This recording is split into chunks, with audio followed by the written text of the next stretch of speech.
Chinese Foreign Minister Wang Yi visited the South Pacific region from May 26 to June 4th, and the highlight of the visit was a May 30th video meeting between Wang and the foreign ministers of 10 South Pacific nations. Wang attempted, but failed, to reach a regional agreement with the 10 island nations covering police, security, and data communications cooperation. The agreements, first disclosed by Reuters, have drawn significant attention from the US, Australia, New Zealand, and other democracies. The South Pacific Island nations have concerns about the draft and action plan for Communist China's engagement in the region and don't agree with the content or the way the agreement was promoted. Supposedly, we had signed on to this proposal from the Chinese government. I think that's been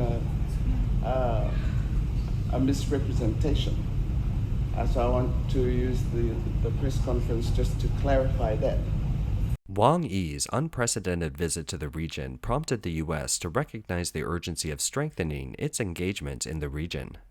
In February, Fiji hosted U.S. Secretary of State Antony Blinken, the first visit by a sitting U.S. Secretary of State in nearly 40 years.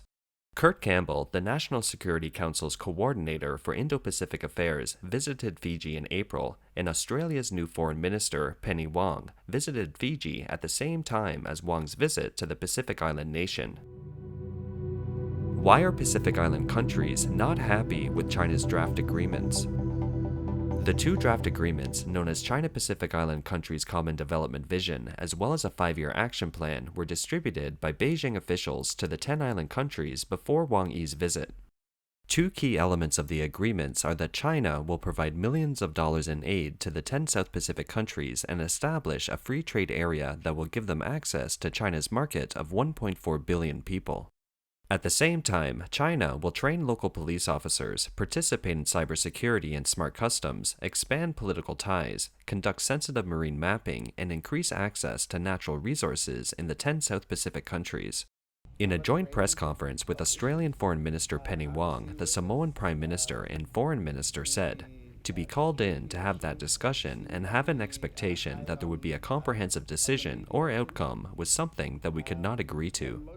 And there was this particular proposal from the Chinese that they were seeking regional agreement on. So our position was that you cannot have regional agreement when the region hasn't met to discuss it, and to be called in to have that discussion and have an expectation that there would be a comprehensive decision or outcome was something that we could not agree to. So I think the region has come to that conclusion that we need to meet as a region to consider any proposal that's put to us by our development partners that requires a regional agreement. Regional security is an issue for the Pacific family. We have consistently taken the view that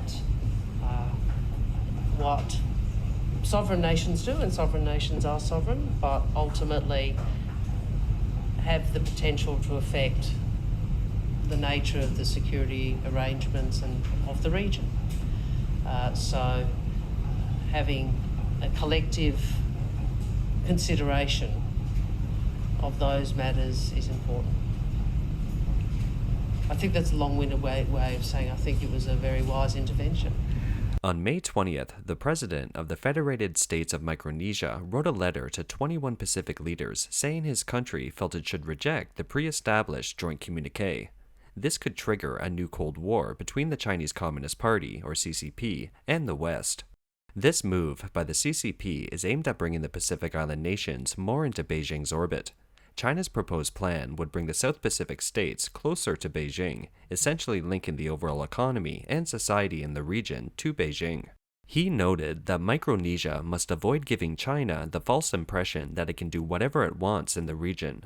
By allowing the CCP to control the communications infrastructure, maritime territory, and security of Pacific nations, the Pacific nations would be collateral damage if the CCP invaded Taiwan, increasing its chances of military conflict with the US and its allies. Dr. Anna Powells, senior lecturer in security studies at Massey University in New Zealand, said it was not surprising that the paper wasn't accepted for publication by the foreign ministers.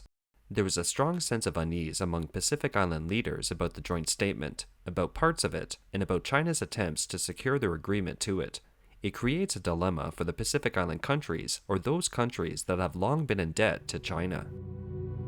Why did the two draft agreements receive so much attention? Back in late March, an agreement was signed between Beijing and the Solomon Islands. It allows China to send naval vessels for stopovers and transitions on the islands. It also allows Beijing to deploy troops to protect the Chinese people and projects in the region. The Solomon Islands can request that China send police, armed police, military personnel, and other law enforcement and armed forces.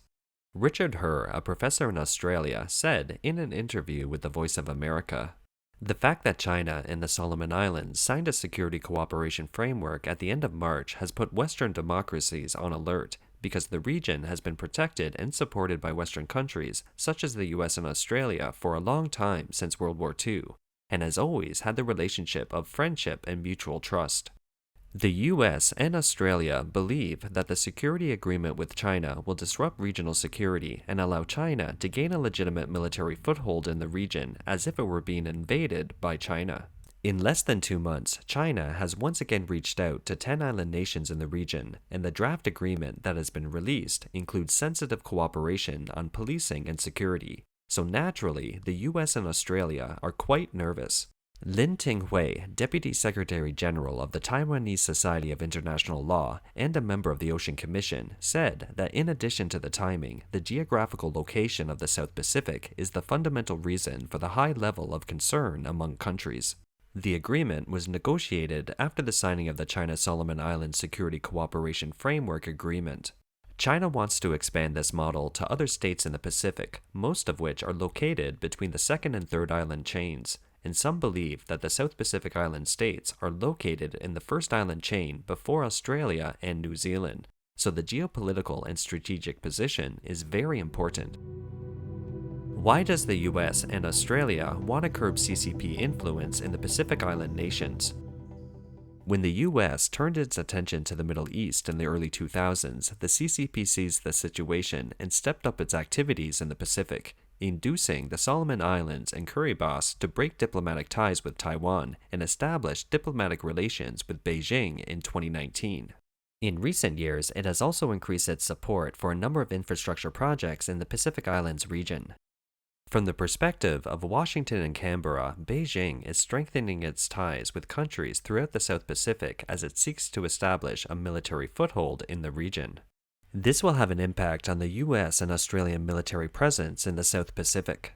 The US has military bases in the South Pacific and has signed the Compact of Free Association with the Federated States of Micronesia, the Republic of the Marshall Islands, and the Republic of Palau, which gives the US the right to conduct military operations in the territorial air and waters of these countries.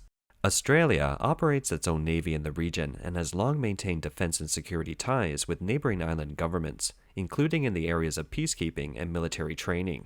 Both Australia and New Zealand are part of a regional and bilateral security treaty in the Pacific.